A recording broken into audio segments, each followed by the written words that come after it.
Prilikom svog boravka u optini manastiru, Nikolaj Vasiljević Gogolj je ispričao svom duhovniku ocu Amvrosiju o čudu svetog Spiridona koje se desilo pred njegovim očima.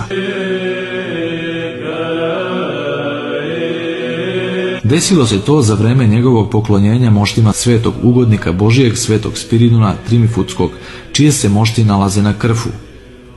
Sveti Spiridon je bio prijatelj svetog Nikolaja Čudotvorca Mirlikijskog.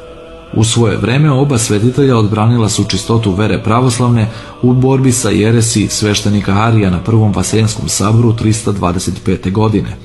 Mošti svetog Spiridona posjeduju jedinstvena svojstva, ne samo da su netruležna tokom vekova, već su očuvale gibkost i mekoću svojstvenu običnom živom ljudskom telu.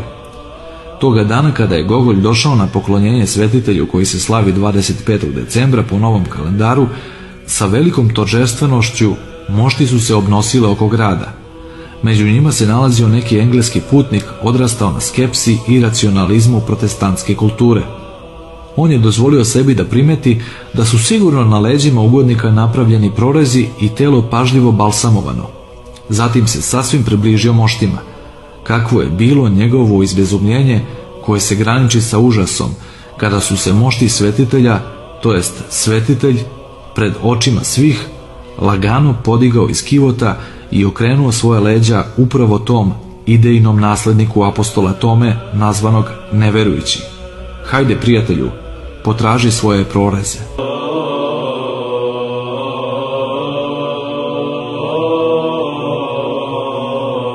Kakva je dalja sudbina tog poštovanog Britanca, nažalost nije poznato.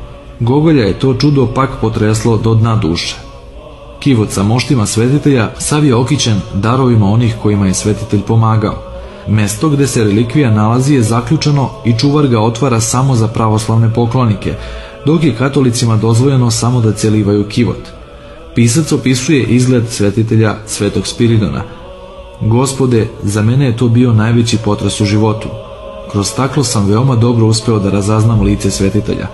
Njegove crte sasvim prepoznatljive, odlično očuvana kosa i belo snežni zubi. Koža malo naborana i potamnela, ali je sačuvala formu. Telo svetog Spiridona ima stalnu temperaturu 36,6 stepeni. Njemu rastu nokti i kosa. I što je najčudnije, odeća koja mu je obučena menja se svakih pola godine, zato što se haba, kao da ne leži u kivotu već hoda. Čuvar kivota je pričao da se dešava da ključ ne može da otvori bravu kivota. I tada sveštenici znaju, svetitelj jednostavno nije u kivotu. On hoda po ostrvu.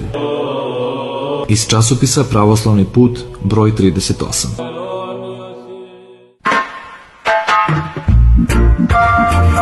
Radosna vest na 1001 način.